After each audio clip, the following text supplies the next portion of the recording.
Alabama, en un retiro para jóvenes. Y por la gracia de Dios, nosotros también tuvimos la oportunidad de compartir en Amarillo, Texas, un poco acerca del trabajo que hacemos de la educación. Y hoy, bueno, estamos completos, estamos listos para aprender. Trajeron su Biblia, ¿verdad? Bueno, saquen su Biblia, sáquenla porque vamos a leer un par de pasajes. Si usted no tiene la costumbre de tomar notas en los servicios, le recomiendo que traiga de vez en cuando una hojita por ahí, la ponga en su Biblia y tome algunas notas para que durante la semana pueda verificar si lo que le estamos enseñando en la iglesia es cierto, si está allí en la palabra de Dios, y quizás vaya a encontrar algunas escrituras que le alienten su corazón durante la semana. Bueno, hoy quiero iniciar reconociendo algo muy especial que está pasando en el mundo. Y es que cada vez más nuestros líderes se hacen más visibles. Hoy día, de hecho, hace menos de un mes, más o menos un mes, hacia mitad de junio, se reunieron en Canadá el grupo de los 7. ¿De los 7 qué? ¿De los 7 jinetes o de cuáles 7? Bueno, los 7 líderes más de las potencias más desarrolladas que tenemos. Estamos hablando de Estados Unidos, de Japón, de Canadá, en fin, varios lugares, y habían otras personas invitadas también. Por eso es que está la gobernante mexicana por acá, ¿verdad? Acá están mexicanos, ¿verdad? Qué bueno, la invitaron. A mi presidente de Colombia no lo invitaron. Y creo que no lo van a invitar por un buen tiempo. Pero bueno, eso es otro tema. Pero estaba pensando en eso, en que muchas veces vemos hoy día expuestos a nuestros líderes mundiales, ¿no? Ya hay más grupos. Anualmente se da la reunión, la Asamblea General de la ONU, y todos los presidentes van allá y los filman. Y es el escenario perfecto para que los líderes se expongan y presenten sus ideas. Hay otros grupos, el grupo de los 12, el grupo, en fin, hay grupos de todos tipos. Y es curioso porque hay conflictos, los paparazzi, los fotógrafos, están siempre muy atentos a cada faceta de estos personajes para saber cómo se comportan, y pueden ustedes notar muchas tensiones entre ellos. Donde, ¿qué dice el uno? ¿Qué dice el otro? Si a este le pegó la esposa, o a este la gritó, en fin. Y algunos podrían recibir críticas, otros podrían recibir admiración, otros, en fin, podrían ser destacados y otros estudiados. De hecho, muchos de estos líderes, que nosotros consideramos los líderes del mundo, son aquellos que terminan escribiendo una biografía al terminar su mandato.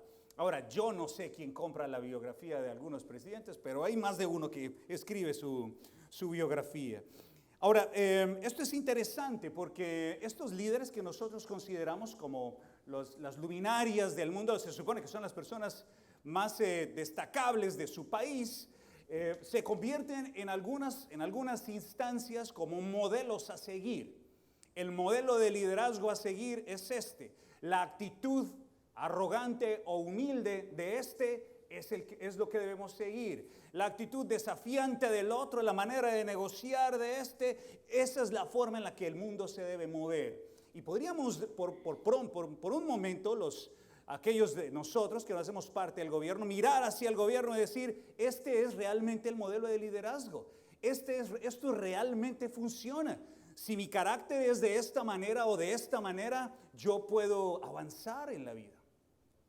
Bueno, hoy vamos a estudiar un pasaje que nos va a presentar una faceta completamente diferente. Y es completamente diferente esta faceta porque es una redefinición del liderazgo, o más bien algunos principios del liderazgo cristiano. Es lo que vamos a estudiar hoy día. Y el texto que vamos a visitar es muy corto, son solamente 6-7 versículos, aquí en el capítulo número 22 del libro de Lucas. Y este pasaje es fantástico, pero es muy sencillo. Creo que todos nosotros lo vamos a entender. Es un pasaje muy sencillo, pero a la vez es muy desafiante. Ahora, ya que el pasaje es corto, pues vamos a leerlo todo de una vez. Y luego vamos a revisar las dos partes que se notan allí, que son muy específicas, y ahondaremos en cada una de ellas, ¿de acuerdo? Bueno, antes de leer el texto, les ruego que oremos juntos y le pidamos a Dios que nos ayude a meditar en su palabra, que nos guíe en esta lectura que vamos a hacer. Señor, damos gracias por tu palabra. Tu palabra, Señor, es lámpara a nuestros pies. Tu palabra es digna de credibilidad, Padre. No tiene falla, es perfecta. Y nos la has dejado para que la atendamos. Quisieras tú, Señor, hoy tranquilizar nuestras mentes, nuestros corazones y permitirnos escuchar con atención, con disposición, lo que tú tienes para decir hoy a través de tu palabra. Quisiéramos escucharte hoy, Señor. Por favor, ayúdanos a entender lo que nuestro Señor y Salvador nos enseña a través de tu palabra. En el nombre de Jesús. Amén.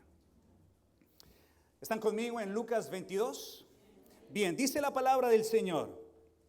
Hubo también entre ellos una disputa sobre quién de ellos sería el mayor. Pero él les dijo, Jesús, los reyes de las naciones se enseñorean de ellas, y los que sobre ellas tienen autoridad son llamados bienhechores. Mas no así vosotros, sino que sea el mayor entre vosotros como el más joven, y el que dirige como el que sirve. Porque ¿cuál es el mayor? ¿El que se sienta a la mesa o el que sirve? No es el que se sienta a la mesa, mas yo estoy entre vosotros como el que sirve. Pero vosotros sois los que habéis permanecido conmigo en mis pruebas.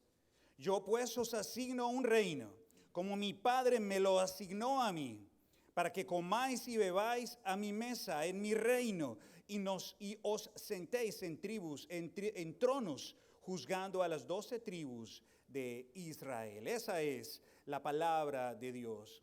Y antes de entrar en estas dos secciones, quiero contarles un poco que de acuerdo a lo que el pasaje anterior nos muestra, estas palabras se dan en un momento muy complicado, esta situación se da en un momento muy complicado, porque Jesús brevemente, anteriormente, ha establecido la cena, la última cena, ha celebrado la última cena. Él ya tiene muy claro lo que viene para él, se lo ha dejado saber a la gente, y en medio de ese momento crítico, a alguien se le ocurre tener una disputa sobre quién es el más importante.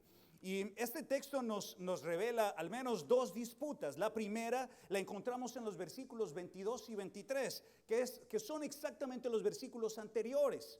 Y en esta primera disputa, el texto nos muestra que ellos están discutiendo sobre quién va a ser el que va a entregar a Jesús. Esa es la primera disputa. Pero luego está la segunda disputa que encontramos acá en el texto que nos corresponde hoy día. ¿Quién será el mayor de todos nosotros? Ahora, el texto no nos va a mencionar las motivaciones detrás de esta confrontación que hay entre los cristianos, entre estos discípulos, quizás porque Jesús empieza a hablar del reino de Dios. Entonces los discípulos empiezan a pensar en que de pronto va a haber algo para mí, va a haber alguna posición para mí. Pero la verdad es que el texto no nos va a decir. Lo cierto, mis amigos, es que Jesús está con su oído atento y detecta algo muy especial. Y es que debajo de esa actitud de los discípulos, debajo de aquellos que habían sido fieles hasta el final, hay algo que está oculto, que está bajo la superficie. Y eso que está bajo la superficie probablemente, y es lo que vamos a leer hoy día, probablemente es el deseo de poder, el anhelo de gloria, el anhelo de autoridad, el anhelo de seguridad, de estar por encima de otra persona, una posición mejor que la de las demás personas. Eso es lo que Jesús va a leer aquí. Y vamos a entrar en materia porque Jesús lo nota, y aquí hay dos cosas de las cuales vamos a hablar hoy día. Y esta es la primera, hacia una definición del liderazgo cristiano. Es lo primero que vamos a leer, es la primera sección que vamos a leer, vamos a revisar, son los versículos 24 al 27. Luego, como lo notaron, vamos a hablar de un poco acerca de la valoración que Dios hace para aquellos o de aquellos, del servicio de aquellos que son fieles o que han estado con Él durante el tiempo. Ahora, pensando en esto, quiero llamar su atención a la palabra misma, a la disputa. Ellos están en problemas, estos cristianos, estos discípulos están en dificultades y el texto en griego nos revela que la palabra es de confrontación.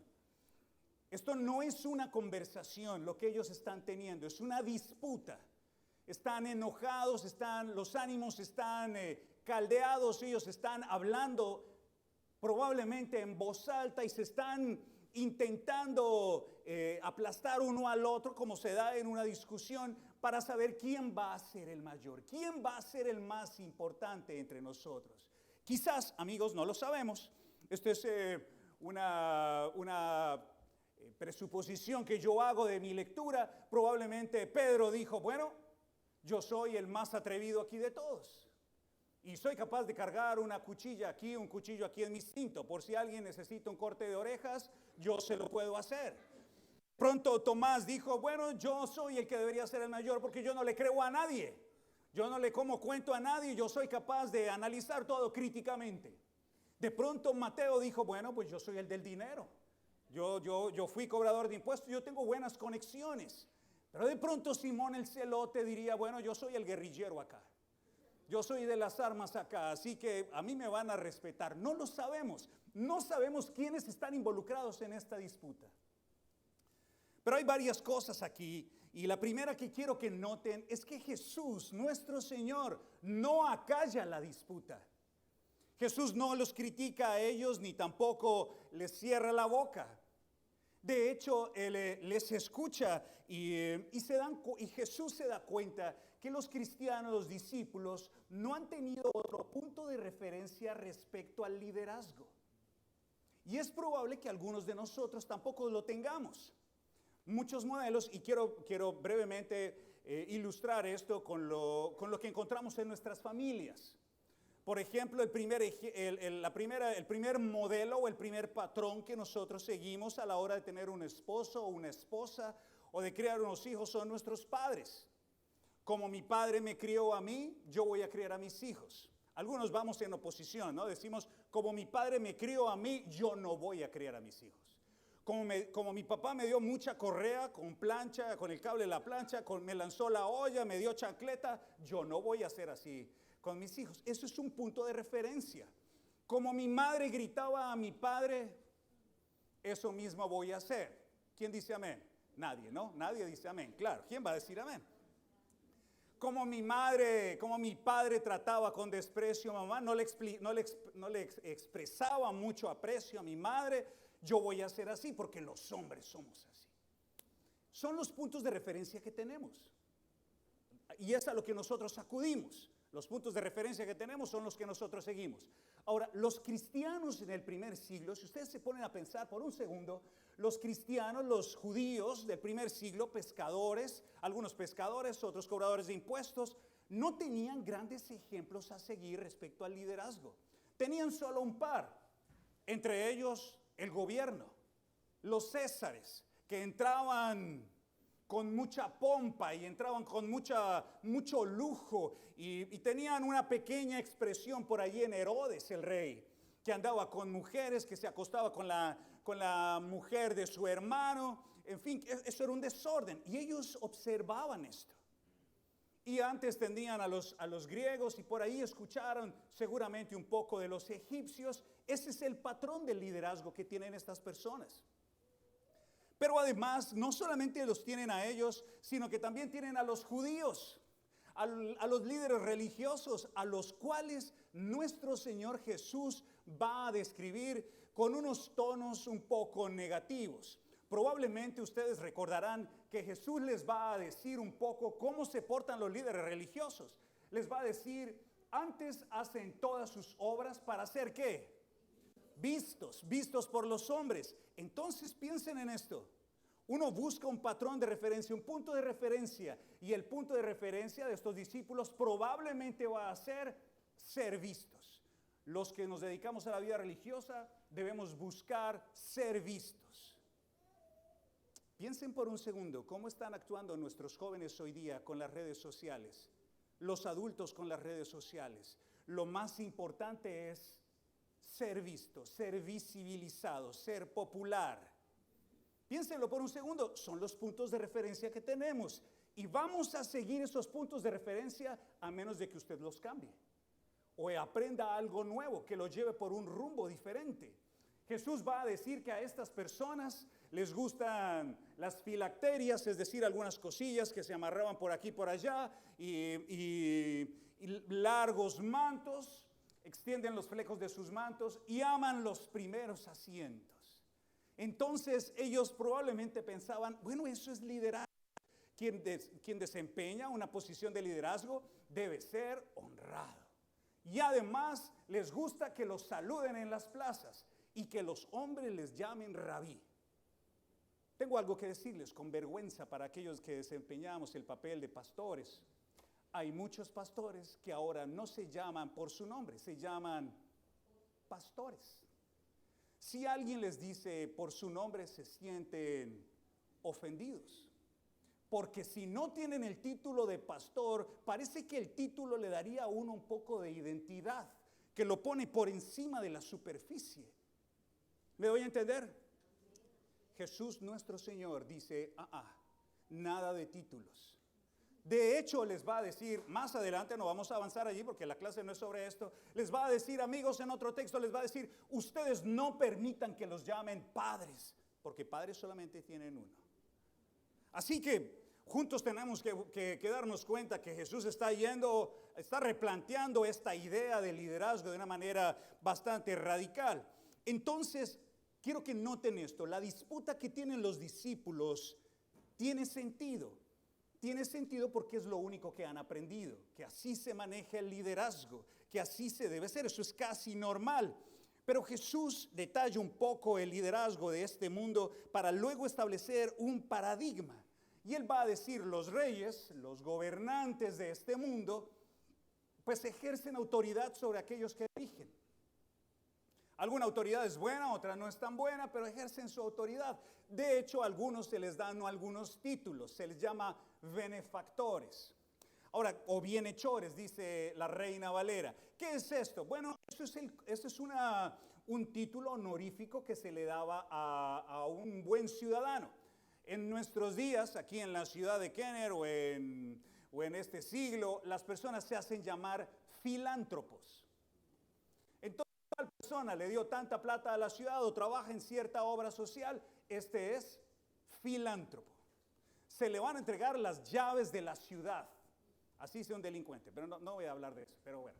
El hijo predilecto de nuestro pueblo, así haya estado metido en contratos irregulares y esas cosas. No importa. Ahora, lo importante es esto, y quiero que piensen en lo que les voy a decir. A partir del texto que leemos, nos damos cuenta que Jesús, nuestro Señor, Jesús no va a condenar, ni tampoco a discutir, ni tampoco a desaprobar el gobierno civil. No lo va a hacer.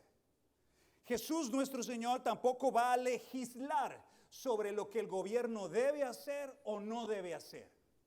Jesús no lo va a calificar y va a decir, este gobierno es bueno o este gobierno es malo. Jesús tampoco va a establecer expectativas cristianas sobre el gobierno de turno. Las palabras, amigos, del versículo 26 son definitivas. Mas no así vosotros, sino sea el mayor entre vosotros como el más joven y el que dirige como el que sirve.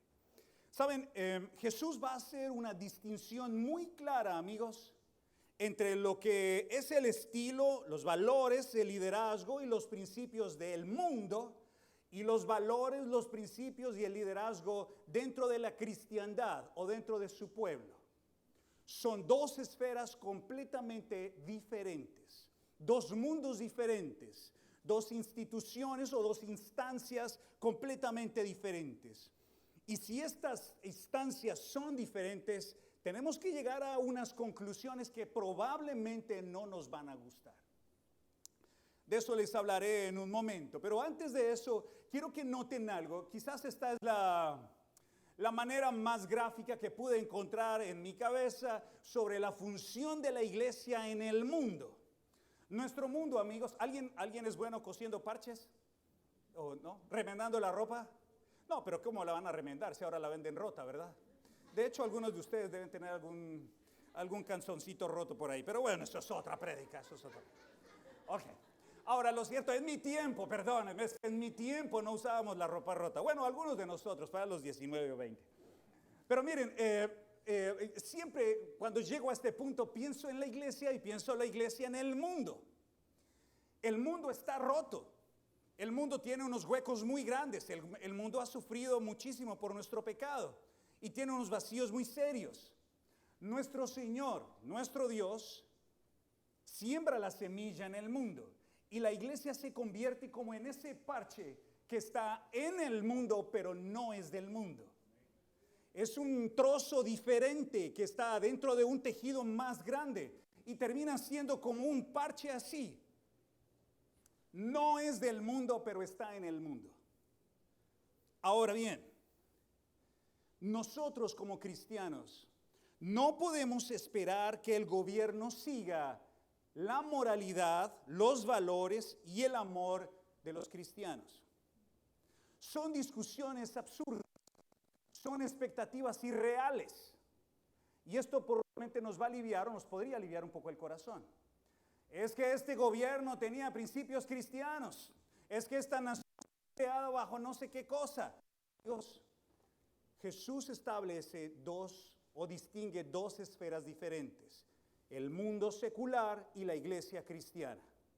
No podemos esperar que el gobierno se comporte de manera cristiana. ¿Por qué? Porque no son cristianos, así de sencillo. No es el reino de Dios, es el mundo. Tampoco, por otra parte, podemos esperar que la iglesia siga patrones, moralidad, principios del mundo. Son dos cosas diferentes. ¿Tiene sentido esto? Ahora, es posible que el gobierno simpatice con algunos valores cristianos, por supuesto. Es posible que el gobierno simpatice con el valor que el cristiano le da a la familia. Es posible que el gobierno simpatice con los valores pro vida que tiene el cristianismo. Es posible que el gobierno esté de acuerdo con tener compasión por el necesitado, un valor cristiano, misericordia por el pobre. Es posible que la iglesia simpatice con algunos valores del gobierno. Por ejemplo, la obra social, repartir mercados aquí y allá. Es posible que la iglesia simpatice con otro valor del gobierno. Por ejemplo, tener una pensión digna o que el anciano no termine tirado en la calle. Pueden ser valores o pueden ser principios que la iglesia pueda admirar, respetar e incluso apreciar del gobierno. Pero eso no quiere decir que el gobierno deba ser cristiano o tener principios cristianos. Ni tampoco la iglesia puede esperar seguir los principios del mundo. Son dos instancias completamente diferentes. Ahora bien, si seguimos siendo dos instancias diferentes, aquí viene lo difícil. Quien legisla en la iglesia es Jesús nuestro Señor y Salvador. Quien establece los principios de la iglesia, la moral de la iglesia, los valores del cristiano es Jesús nuestro Señor y Salvador. ¿Están de acuerdo conmigo? Es lo que dice la palabra. ¿Por qué? Bueno, pues porque Él es el Señor de la iglesia, Él es la cabeza de la iglesia. ¿Eso qué quiere decir? Que el pastor de turno no es quien dicta los principios de la iglesia. Que el pastor de turno o el apóstol de turno, como algunos se hacen llamar, o el presidente de la nación, son ellos los que dictan lo que la iglesia debe hacer. No. Porque entonces Jesús ya no sería el buen pastor, ya no sería la cabeza de la iglesia. La cabeza de la iglesia es Cristo. Y todos, al menos en esta comunidad, esperamos que ustedes nos apoyen a los pastores, pero sigan primeramente a Cristo. Porque nosotros simplemente somos facilitadores. Nada más. Yo estoy aquí como un facilitador. No hago nada más que eso. Soy un facilitador de la palabra. Pero ustedes son seguidores de Cristo. Amigos, yo ya les he dicho esto por otras veces. Yo escasamente daría la vida por mi esposa. Escasamente. Después de una vez, mi papá me dijo una vez, una cosa es llamar al diablo y otra cosa es verlo llegar. Una cosa es decir, yo voy al infinito y más allá, y otra cosa es tener el cuchillo en el cuello. Probablemente, yo no he hablado con Nelson esto, pero es muy probable que él escasamente dé la vida por Lidia. Pero dar la vida por ustedes, amigos, por favor, no me pongan en esa situación, porque podrían llevarse una sorpresa. Ahora, quien sí va a dar la vida y quien sí dio la vida por ustedes es el buen pastor. A él hay que seguir a Cristo, hay que seguir a Jesús el Señor. Así que no sigan a sus pastores virtuales, ni a sus amigos de Facebook por allá en Honduras o en Nicaragua. No, ustedes tienen aquí al Rey de Reyes y Señor de Señores que nos ha dejado su palabra. Lean la palabra de Dios para que no los embolaten y puedan escuchar la voz de su pastor cuando Él los llame. Ahora, la iglesia recibe una instrucción muy dura, muy difícil, porque Jesús va a decir, ustedes no deben ser así,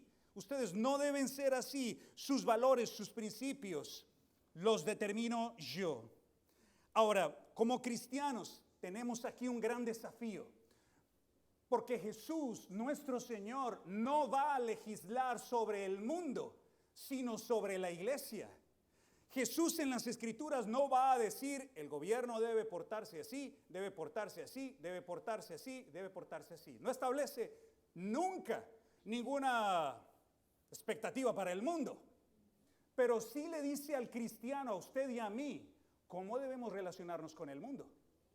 Y nos dice lo siguiente, no voy a ir hasta allá, pero si tiene lapicero y lápiz y papel, apunte esto. Romanos capítulo 13 de los versículos 1 al 7. Y también en Pedro hay algo más. ¿Sabes qué nos dice Jesús a los cristianos? Los cristianos necesitan someterse a las autoridades. ¿Pero cómo así? Si el gobierno es injusto. Los cristianos necesitan respetar al gobierno. Los cristianos necesitan orar por quienes los dirigen. Pero si son paganos, pero si son inmorales, los cristianos necesitan orar y someterse al gobierno. De hecho, va a decir el Señor, si necesitan, si a este se le debe respeto, hay que respetarlo. Si a este se le debe tributo, hay que pagárselo. Si a este se le debe honor, hay que honrarlo. Amigos, quizás esto pueda ser un poco difícil para algunos de nosotros, pero nosotros, los cristianos, no somos llamados a cambiar el mundo. No van a encontrar ninguna escritura en la que Jesús encargue a su iglesia de cambiar al mundo. No hay. Lo que nosotros fuimos llamados a hacer es anunciar el reino de Dios y anunciar a Jesús como Señor y Salvador y anunciarle a todos, pedirle a todos que se vuelvan a Él.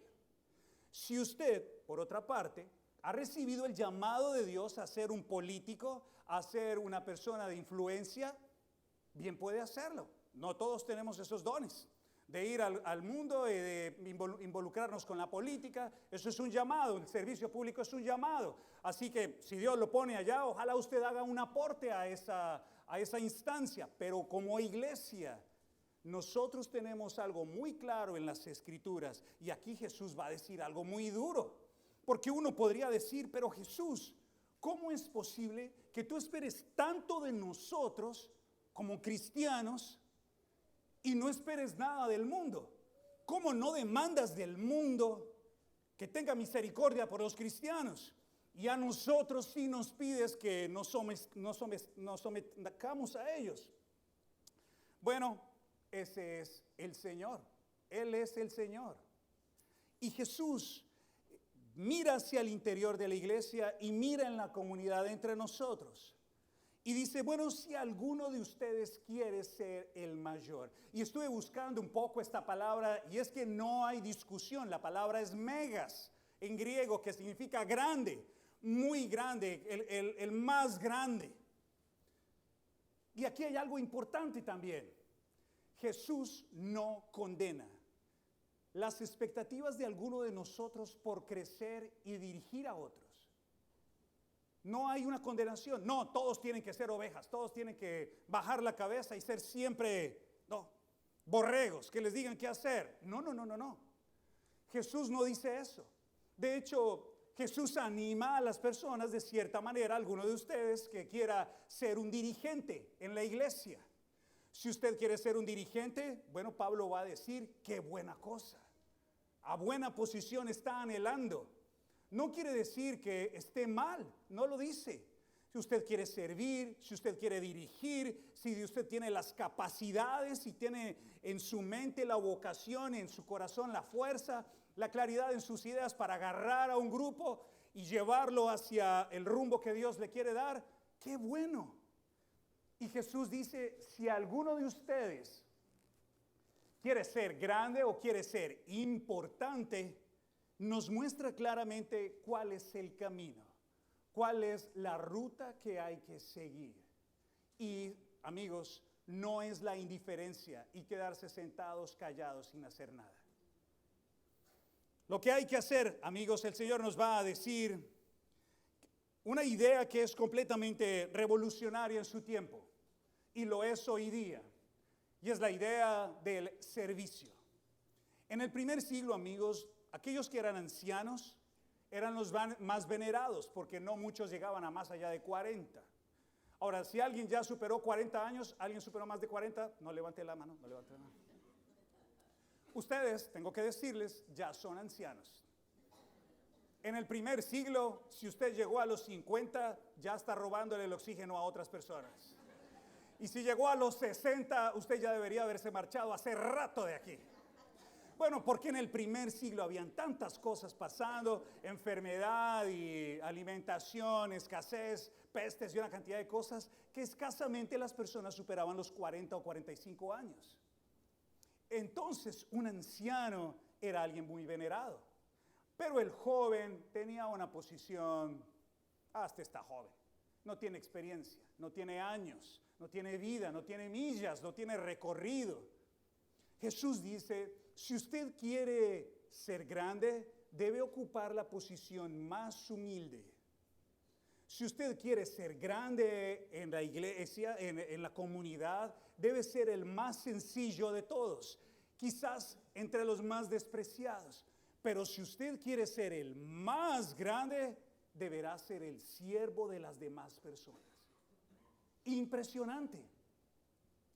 Esto pues es muy duro porque estas palabras son las palabras de nuestro Salvador, que va a utilizar esta imagen que es muy conocida para ellos. Una persona que se sienta a la mesa es el más importante, pues claro, él es el más importante y no el que sirve la mesa o el que lava los pies, que como hablamos en otro mensaje es la persona más baja, el esclavo no judío, más bajo, el que limpiaba los pies.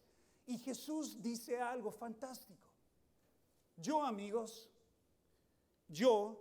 el primero y el último, yo, el pan de vida, yo, la luz del mundo, yo, el buen pastor, yo, la vid verdadera, yo, el alfa y la omega, puedo servir desde mi dignidad a todos ustedes pecadores.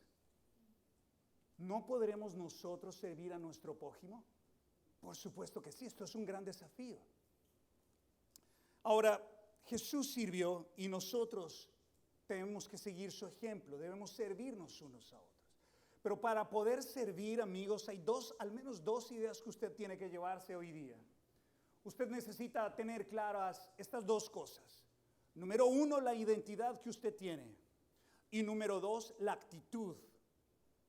Si usted no sabe quién es, o si su identidad está definida por lo que el mundo dice, usted va a mantener aquellos estándares de grandeza, de popularidad y de dignidad que lo van a elevar sobre otras personas.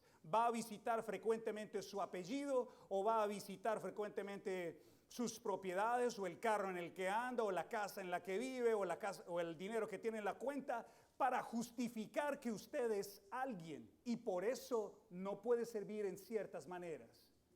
Pero si usted tiene su identidad basada en Cristo, esto lo va a liberar para que pueda servir a otras personas. Porque se va a ver a usted mismo a través de Jesús y no a través de los ojos de otras personas. Pero también bueno, y esto es fantástico, porque Jesús dice, yo soy el primero, yo soy el mayor entre ustedes, pero estoy como el último. Y en Juan capítulo 13, el Señor Jesús, antes de lavar los pies, va a decir, sabiendo quién era Él y a qué había venido, si uno no sabe quién es, le va a ser muy difícil servir a las demás personas, porque se va a ver por encima de otros. Y va a haber algunas tareas, algunos servicios indignos de su nombre, de su altura, del color de su piel, del color de sus ojos o del pequeño pueblo donde nació. Número 2, actitud. Uno necesita saber por qué está sirviendo y para quién está sirviendo. Jesús no se va a arrodillar a lavarle los pies a los discípulos como alguien que patea la lonchera o alguien que está teniendo una mala actitud. No, Él sabe quién es y sabe por qué lo está haciendo. Cuando uno sirve con la actitud correcta, cuando uno sirve teniendo en mente a quién sirve, va a tener una mejor actitud y disposición para su servicio. De lo contrario, amigos, a la mitad del servicio, usted va a empezar a quejarse. Y va a empezar a quejarse de aquellos a los que está sirviendo. Yo no debería estar haciendo esto. Es demasiado para mí. Esta gente no atiende. Esta gente no escucha. Y debo confesarles que estuve discutiendo este texto con mi esposa. Anoche salimos a caminar tarde en la noche y hablábamos del texto. Y decía, Dios mío, es que es así. Algunos de nosotros servimos de manera condicional porque ya no aguantamos la no respuesta de otras personas. Pero Jesús, que era y es el Hijo de Dios, lo más alto que ha pisado este mundo, se humilló de tal manera que se puso bajo el gobierno de tipos injustos. Imagínense ustedes ser juzgado por Herodes o por el procurador de turno y tener todo el poder para acabar todo esto y guardar silencio y someterse a las autoridades. ¡Qué gran ejemplo! Y luego ponerse de rodillas, considerando que tiene miríadas de ángeles que lo sirven. Imagínense esto. Y ponerse de rodillas a limpiarle los pies sucios a hombres que incluso lo van a abandonar en el momento de la cruz. Es impresionante. Ese es al Señor y al Salvador que nosotros servimos. Ese es Jesús, nuestro Señor y nuestro Salvador. Ahora, una nueva pregunta ahora nos va a llevar hacia el segundo segmento, que es mucho más corto, y es la valoración divina del servicio. ¿Qué hay para nosotros? Sería la pregunta. La verdad es que Jesús va a darles estas expectativas a ellos respecto al servicio, y luego les va a decir unas palabras que probablemente tienen un acento o un tono animante. Pues por supuesto, probablemente ellos no sabían lo que venía hacia ellos, ¿no? Hacia ellos venía dice el libro de los mártires de John Fox que todos los apóstoles fueron sacrificados, menos Juan, pero todos murieron como mártires. Probablemente ninguno de ellos sabía lo que venía hacia ellos. Entonces Jesús les dice unas palabras muy animantes y se las voy a leer. Dice, pero vosotros, a los discípulos, vosotros sois los que habéis permanecido conmigo en mis pruebas. Yo pues os asigno un reino, como mi Padre me lo asignó a mí, para que comáis y bebáis a mi mesa en mi reino, y os sentéis en tronos juzgando a las 12 tribus de Israel. Saben, yo creo que como ellos, nosotros a veces experimentamos momentos durante nuestro servicio que son desafiantes, que son tristes, que son angustiantes.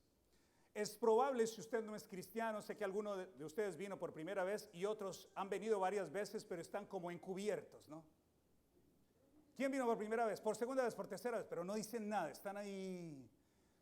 Bueno, si usted ha venido a la iglesia, quiero que sepa algo. La vida cristiana es muy difícil, es muy complicada, porque somos como un parche pegado en un mundo que está completamente roto.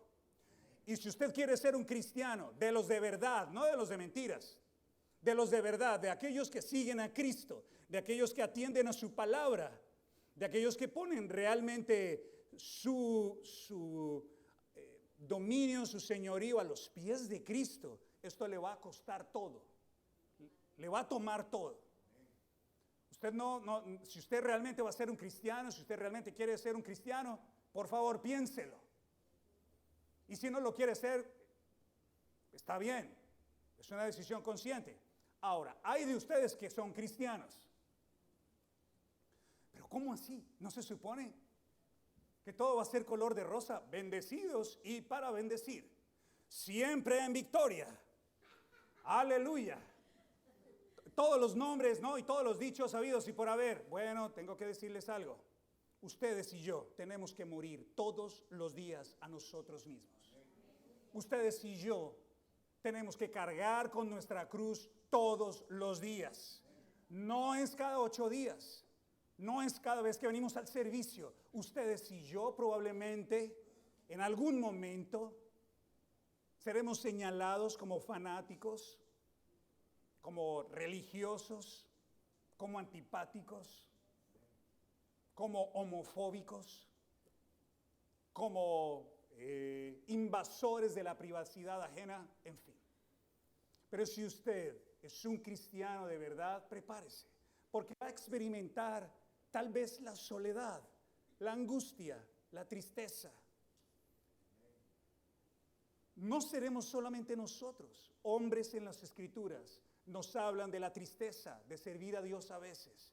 Pueden leer ustedes por allá el Salmo 73. Les va a decir como el salmista Asaf va a decir: Dios mío, ¿de qué me sirve tener las manos limpias? ¿De qué me sirve servirte, Señor, si a toda hora veo que los paganos crecen y yo que te sirvo vivo en sufrimiento?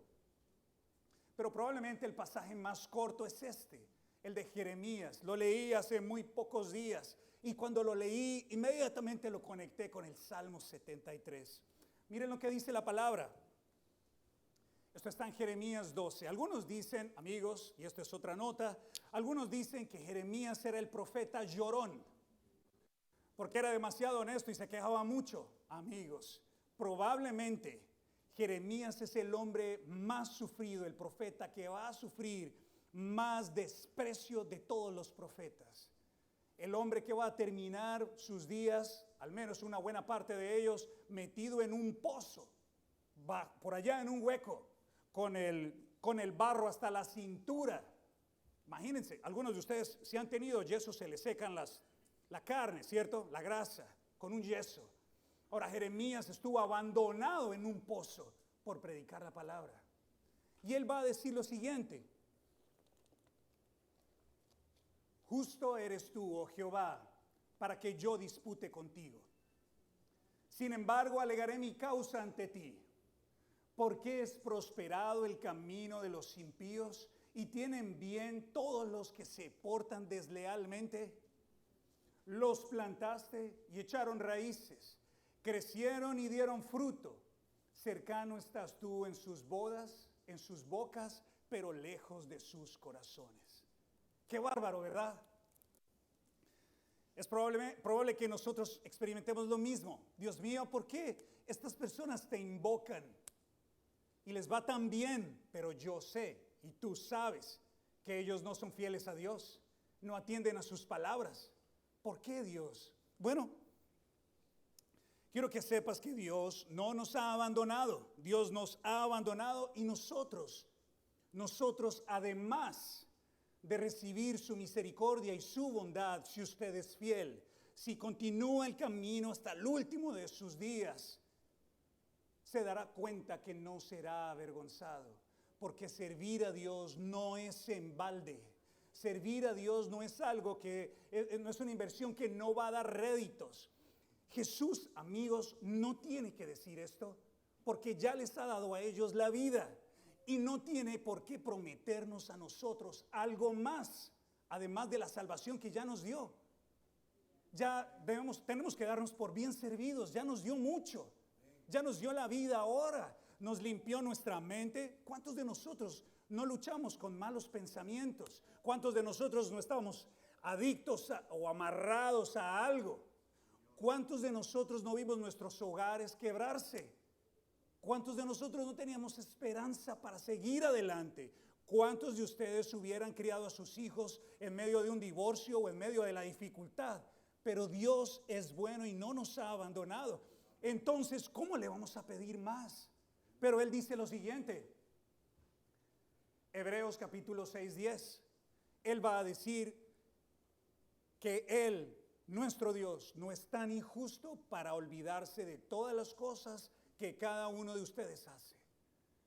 Cualquier servicio, por el más pequeño que usted haga, Él no lo va a olvidar. Dios no va a olvidar lo que usted ha hecho por Él y por su pueblo. También va a decir en Juan capítulo 12, versículos 25 y 26, que aquel que lo sirva a Él, aquel que sirva a Jesús, estará con Él y su Padre lo honrará. Si usted, amigo, decide seguir a Jesús, allá donde vaya su maestro, allá va a parar usted. Si Él va al cielo, Él lo va a estar recibiendo allá, porque ese es Jesús y nuestro Padre Celestial nos va a honrar. Es lo que dice Él.